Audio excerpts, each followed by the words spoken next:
रानंद तलावात कुंपणच खातंय शेत. प्रशासकीय अधिकाऱ्यांची एकमेकांवर टोलवाटोलवी. प्रशासनाऐवजी पोकलेन, डंपर, वीट भट्टीवालेच झालेत रानंद तलावाचे मालक. पाहुयात सविस्तर बातमी. माण तालुक्यातील रानंद तलाव सध्या कळीचा मुद्दा बनला असून या ठिकाणी कुंपणच शेत खात असल्याचा धक्कादायक प्रकार समोर येत आहे. शेतकऱ्यांना शेतीत टाकण्यासाठी माती मोफत द्यावी अशा प्रकारचा आदेश असताना आणि फक्त ट्रॅक्टरला परवानगी असताना या तलावात पोकलेन आणि डंपर मालकांनी सध्या हैदोस घातला असून याकडे प्रशासनाचं पूर्ण दुर्लक्ष आहे. याबाबत संबंधित अधिकाऱ्यांकडे चौकशी केली असता अधिकारी हातवर करून मोकळे होत आहेत. हे आमचं काम नाही, पाटबंधारे विभागाच्या अखत्यारीत येतंय असं यांच्याकडून सांगण्यात येत आहे. तर दुसरीकडे पाटबंधारे विभागाला जलसंपदा विभागाकडून आलेली प्रत आम्हाला आलीच नाही, त्यात आमचा काहीच रोल नाही. मग अशा प्रकारे टोलवाटोलवी होत असेल तर संबंधित ठिकाणी जबाबदारी नेमकी कोणाची असा प्रश्न सर्वसामान्य लोकांना पडला आहे. पाटबंधारे विभागाला तहसील आणि प्रांत यांनी सक्त सूचना देत त्यांचा कर्मचारी त्या ठिकाणी थांबवून ठेवण्यास सांगितलं होतं. सोबत एक मंडलाधिकारी आणि पोलीस बंदोबस्त देऊ असं सांगितलं होतं. त्याचबरोबर मृदा व जलसंधारण विभागाकडून काही लोकांना माती उपशासाठी परवानगी कागदावर देण्यात आली आहे.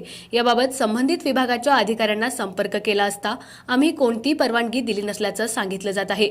मग याबाबत परवानगी येतेय कुठून? हा सगळा खेळ राजरोसपणे सुरू असला तरी जिल्हाधिकाऱ्यांच्या म्हणण्याप्रमाणे या सर्व गोष्टींचं नियंत्रण करण्याची जबाबदारी पाटबंधारे विभागाची आहे.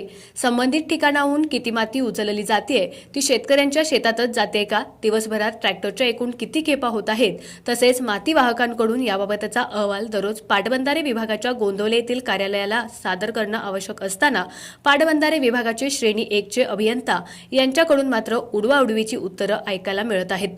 या एकंदरीत प्रकारानुसार पाटबंधारे विभाग या संपूर्ण गोष्टीकडे कानाडोळा करत जबाबदारी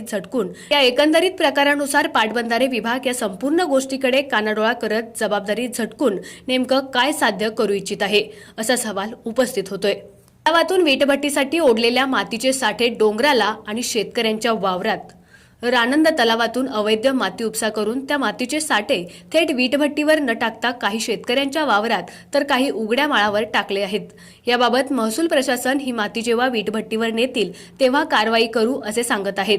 यामुळे मातीची खरी गरज असणारा शेतकरी माती मिळावी म्हणून एकीकडे आंदोलनाचा पवित्रा घेतो, तर वीटभट्टीवाले प्रशासनाला हाताशी धरून संबंधित शेतकऱ्यांना दमदाटी करत असल्यानं प्रशासनाच्या कारभारावर प्रश्नचिन्ह उपस्थित केलं जात आहे.